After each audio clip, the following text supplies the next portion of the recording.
الحق مر ولو كان ضرا، حق بہت سے لوگوں کو کڑوا لگتا ہے اگرچہ وہ موتی ہو۔ قال اللہ تعالی فی شان حبیبہ ان اللہ وملائکتہ یصلون علی النبی یا ایھا الذین آمنوا صلوا علیہ وسلموا تسلیما اللہم صل علی سیدنا وشفیعنا وحبیبنا ومولانا محمد معدن الجود والکرم وعلی آلہ وبارک وسلم صلاۃ و سلاما علیک یا رسول اللہ صلی اللہ تعالی علیہ وسلم۔ لا الہ الا اللہ محمد الرسول اللہ صلی اللہ تعالی علیہ وسلم۔ الحمدللہ الحمدللہ رب العالمین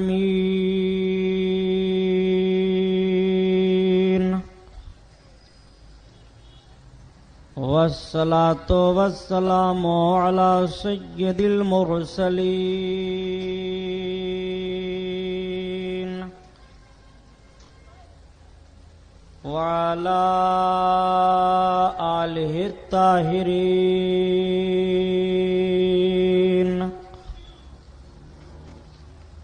وصحابہ المطہرین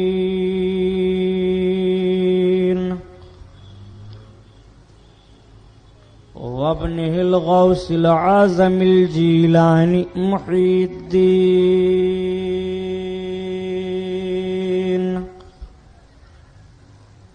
واہل بیتہ اجمعین اما بعد فاعوذ باللہ من الشیطان الرجیم بسم اللہ الرحمن الرحیم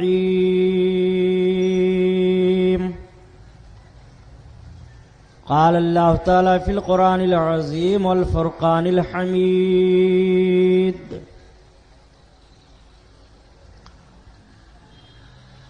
قل یا ایھا الناس انی رسول اللہ علیکم جمیعا صدق اللہ البصیر القدیر وصدق رسولہ البشیر النذیر والحمد للہ رب العالمین۔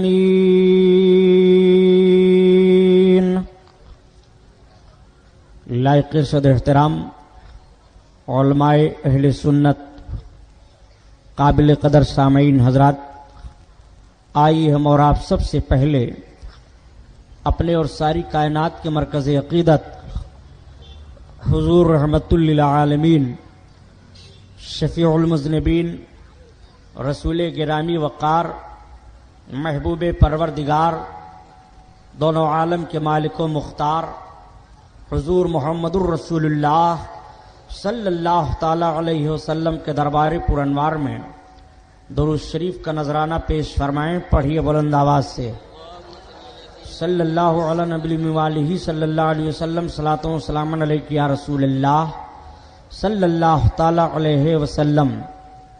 پورا مجمع خیر و برکت کے لیے اور درود شریف پڑھ لیجیے۔ اللہم صلی علی سیدنا مولانا محمد معدن الجود والکرم وعلی آلہ وبارک وسلم صلاۃ و سلام علیک یا رسول اللہ صلی اللہ تعالی علیہ وسلم۔ حضرات گرامی، آج کا یہ رحمت و نور میں ڈوبا ہوا جلسہ جشن شہید اعظم کے پروگرام کا یہ 5واں جلسہ ہے جس میں ہم اور آپ شرکت کی سعادت حاصل کیے ہوئے ہیں۔ اللہ رب العزت اس محفل نور کو قبول فرمائے، ہمیں اور آپ کو دارین کی بھلائیوں اور سعادتوں سے سرفراز فرمائے۔ میں نے کل کے اپنے عنوان میں آقا کریم صلی اللہ تعالی علیہ وسلم کی مقدس زندگی پاک کا وہ گوشہ عرض کیا تھا کہ مکہ شریف سے مدینہ طیبہ تشریف لائے، تبلیغ اسلام فرماتے رہے، اسی اثنا میں جنگ بدر کا واقعہ بھی پیش آیا۔ انشاءاللہ وہیں سے پھر بیان کا آغاز ہوگا، لیکن حسب معمول